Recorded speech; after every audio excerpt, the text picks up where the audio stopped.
जब भी हम इंश्योरेंस की बात करते हैं तो हमने एक वर्ड काफी बार सुना होता है, रिस्क प्रोटेक्शन। अगर इसमें हम रिस्क वर्ड में ध्यान दें तो रिस्क का मतलब ये बिल्कुल भी नहीं होता कि कोई ऐसा लॉस जो हमें ऑलरेडी हो चुका है।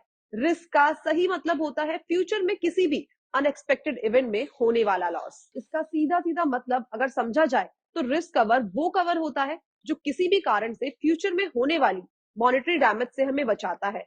हम जब भी किसी लाइफ इंश्योरेंस या जनरल इंश्योरेंस की बात करते हैं तो इन दोनों में ही अलग अलग रिस्क कवर होते हैं। इस रिस्क में मेजर दो फैक्टर्स होते हैं, जिसमें सबसे पहले आता है प्रोबेबिलिटी। अगर हम प्रोबेबिलिटी समझे तो हम ऐसे किसी इवेंट की बात कर रहे हैं जो फ्यूचर में हो सकता है और जिसकी वजह से हमें अनएक्सपेक्टेड लॉस का सामना भी करना पड़ सकता है।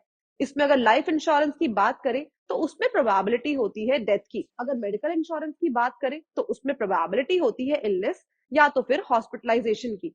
अगर हम कार इंश्योरेंस की बात करें तो उसमें होता है एक्सीडेंट या तो फिर थेफ्ट। और ऐसे ही अलग अलग किस्म के इंश्योरेंस में अलग अलग प्रोबेबिलिटीज होती है। प्रोबेबिलिटी के बाद जो दूसरी चीज आती है वो हमारे रिस्क कवर में इंपॉर्टेंट होती है और वो होता है इम्पैक्ट। इस इम्पैक्ट को सिंपल वर्ड्स में समझा जाए तो किसी भी अनएक्सपेक्टेड इवेंट से होने के कारण आपको फाइनेंशियल लॉस का सामना करना पड़ सकता है। और उस फाइनेंशियल लॉस से आपकी फाइनेंशियल स्टेबिलिटी में कितना फर्क पड़ता है, बस उसे ही हम इम्पैक्ट बोलते हैं।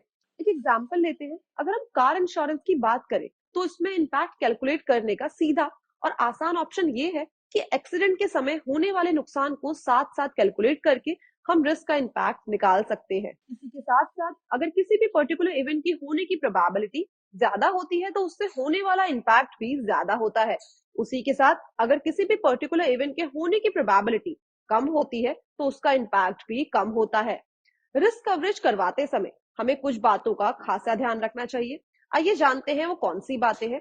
जैसे कि इंश्योरेंस में जो वैल्यू एट रिस्क है और जो प्रीमियम पेमेंट कर रहे हैं वो एक सेंसिबल डिसीजन है या नहीं। इसको अगर सीधे सीधे समझे तो हम ऐसे देखें कि जो प्रीमियम पेमेंट देके हम रिस्क कवर खरीद रहे हैं वो हमारे रिस्क की कितनी वैल्यू को कवर कर रहा है। चलिए एक एग्जाम्पल और लेते हैं। आजकल आपने देखा ही होगा कि कुछ मेडिकल इंश्योरेंस कंपनियां आपको 3 से 5 हजार रुपए के प्रीमियम पेमेंट के साथ 5 से 10 हजार रुपए का रिस्क ओपीडी देती है। तो इसमें जो हमने प्रीमियम दिया है वो 3 से 5 हजार रुपए का दिया है और जो हमें रिस्क कवरेज मिल रहा है वो 5 से 10 हजार रुपए का मिल रहा है। तो ये 10 हजार रुपए का कवरेज एक अनसर्टेनिटी पर डिपेंड करता है और बहुत हाई प्रीमियम देने के बावजूद भी हमारा रिस्क कवरेज बहुत ज्यादा बड़ा नहीं है। अब हमारे दूसरे एग्जाम्पल में देखें तो हमारी 10 लाख की गाड़ी का इंश्योरेंस कवरेज हमें 25 से 30 हजार रुपए में खरीदने को मिल जाता है। इसमें इंश्योरेंस कवरेज तो 10 लाख रुपए का है और प्रीमियम पेमेंट केवल 25 से 30 हजार रुपए का ही है। आइए अब जानते हैं कुछ इंपॉर्टेंट बातें जिन पर हमें खासा ध्यान देना चाहिए। सबसे पहले आता है रिस्क कवरेज का वैल्यूएशन। इंश्योरेंस करते समय हमें इस चीज को ध्यान में रखना होता है कि जिस चीज को हम इंश्योर कर रहे हैं क्या उस चीज के खराब होने से हमारा जो वैल्यू एट रिस्क है वो हमारे ऊपर फाइनेंशियल बर्डन डाल भी सकता है या फिर नहीं। इसको समझने के लिए अगर हम अपने पिछले दो एग्जांपल्स को ही देखें तो 5 से 10 हजार रुपए का ईयरली ओपीडी का खर्चा हमारे ऊपर बहुत बड़ा फाइनेंशियल बर्डन नहीं साबित हो सकता। लेकिन इसी की जगह 10 लाख रुपए की गाड़ी का चोरी होना या उसका किसी भी एक्सीडेंट में बुरी तरह से डैमेज होना हमारे ऊपर काफी बड़ा फाइनेंशियल बर्डन डाल सकता है। इसके साथ साथ हमारी फाइनेंशियल स्टेबिलिटी में भी काफी बड़ा झटका लग सकता है।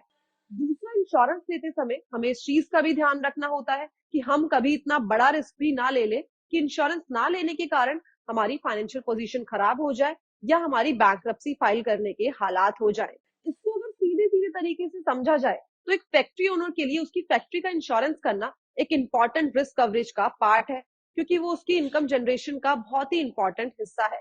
और फैक्ट्री में कोई भी चोरी या आग लगने के इवेंट में उसका इतना बड़ा नुकसान हो सकता है कि उसकी सोर्स ऑफ इनकम भी खत्म हो सकती है और इसी के साथ साथ वो दिवालिया भी हो सकता है। इस एग्जाम्पल से हमको ये समझ में आता है कि रिस्क कवरेज के कैलकुलेशन में और रिस्क ट्रांसफर के कैलकुलेशन में हमें अपनी फाइनेंशियल पोजीशन और रिस्क को सही तरह से कैलकुलेट करना बहुत ही ज्यादा जरूरी होता है। अब अगर हम तीसरा पॉइंट देखें तो अनसर्टेन इवेंट पर रिस्क को सही तरह से समझना। इसमें रिस्क का टाइम ड्यूरेशन इतना छोटा होता है कि हम उस पर्टिकुलर टाइम ड्यूरेशन को देखते हुए कंफ्यूज हो जाते हैं कि हम उस रिस्क को कवर करें या उस रिस्क को फेस करने का जोखिम उठाए। उस सिचुएशन में हमको ये देखना ज्यादा जरूरी होता है कि क्या कम प्रोबेबिलिटी होने के कारण हम उस कवरेज को ले या फिर नहीं। इसको और सही तरीके से समझने के लिए हम इस एग्जाम्पल को ले सकते हैं। कि जब भी हम कोई छोटा सा इंटरनेशनल ट्रिप प्लान करते हैं तो वो ट्रिप 3 से 4 दिन या मैक्सिमम एक हफ्ते का होता है। तो उसमें इंटरनेशनल मेडिकल कवरेज ले या नहीं, इस कंफ्यूजन में ही रह जाते हैं।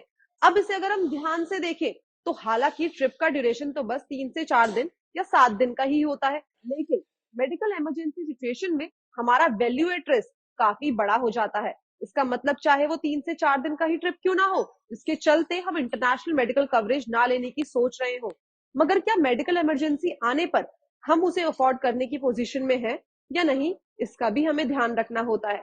तो अब तो आपको समझ में आ ही गया होगा कि इंश्योरेंस करवाते समय और रिस्क कवरेज लेते समय हमें किन किन प्रोबेबिलिटी और उनसे होने वाले कैसे कैसे इम्पैक्ट को नजर में रखना होता है, और उससे अपनी फाइनेंशियल पोजीशन को एवेलुएट करके इंश्योरेंस कवरेज खरीदने या ना खरीदने का डिसीजन लेना होता है।